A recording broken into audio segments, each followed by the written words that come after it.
काल इंडिया अलायन्साची तुमची हें जाली ग्रूप मिटींग जाली कितें discussion strategy for assembly session ओ कितें So overall strategies were discussed. How we are going to tackle with this government's failure, law and order situation. Asgaon J situation झाला, कोलवा जे झाला, all these law and order situations, drugs वाढत वयता.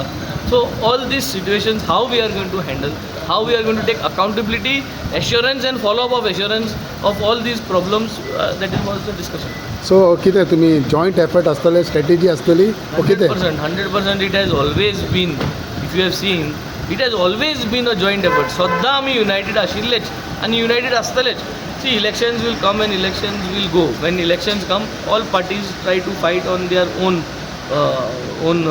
way of fighting elections. But now you have seen that after the Lok Sabha elections, India Alliance formation जाल्लें, and after India Alliance formation, ZP elections also were done on India Alliance, and this is going to be the first assembly with India Alliance. So we will definitely, there will be up and down glitches astaj, but this is a good show of strength. This is all about showing positivity to Goa and Goans at large, that we are here now to stay for a long